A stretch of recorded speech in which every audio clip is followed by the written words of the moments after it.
Work. I mean, it's such a massive part of our lives, right?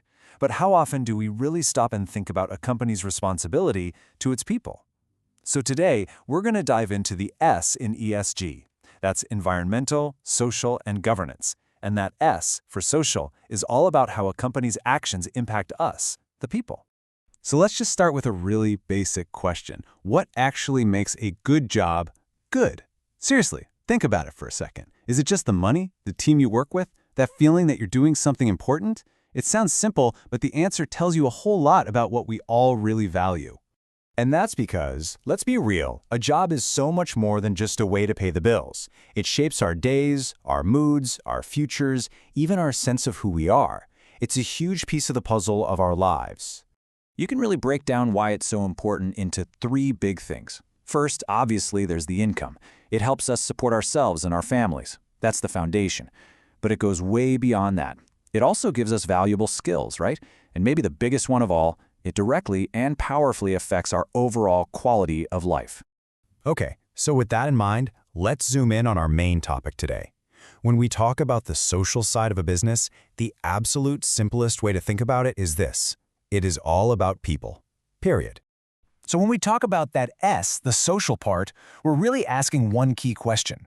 How does a company manage its impact on people? That's it. That's the ultimate test of its relationship and its real responsibility to society. So, who are these people we're talking about? Well, you can think of it as a three-part system. First, you've got the workers, the people on the inside. Then, it expands out to the customers, the ones buying the stuff. And finally, it includes the communities where that company actually operates. And guess what?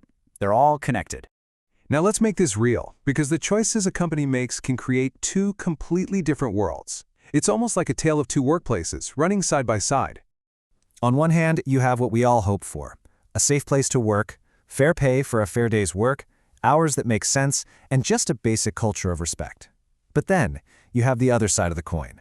Unsafe conditions, rock-bottom pay, ridiculously long hours, and a total lack of respect.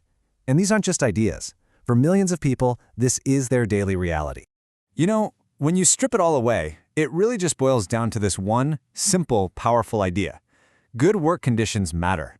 Fair treatment is important. Honestly, that should be the absolute bare minimum, the starting line for any company out there. Okay, so treating people well is the right thing to do. We get that. But let's talk about why being a good business is also just good business. This isn't just about ethics and morals. It's actually about being smart.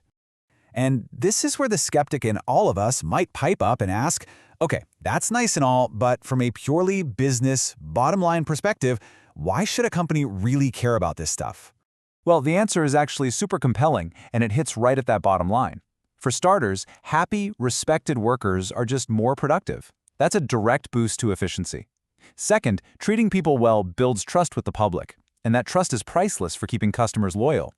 Internally, you get way less conflict, and people don't leave as often, which saves a ton of money. And out in the world, it creates a great company image that brings in the best talent and more customers. See? It's not just the right thing to do, it's the smart thing to do. So all this talk about big corporations, let's bring it back to you. Because this isn't just a conversation for CEOs. You actually have way more power in this whole system than you probably think. Your choices make a real difference. Think about it. We all have influence in three huge ways. First, the jobs we decide to take, or the ones we decide to leave. Second, the companies we go out of our way to support with our money. And of course, the products we buy every single day. Every one of those choices is like casting a vote for the kind of world we want to live in. So I'll just leave you with this one last thought to chew on. Everything we've talked about today, from fair pay, the safe workplaces, to basic respect, it's all baked into the companies all around us. So the next time you go to buy a product, or the next time you apply for a job, just ask yourself this one question. What story am I supporting?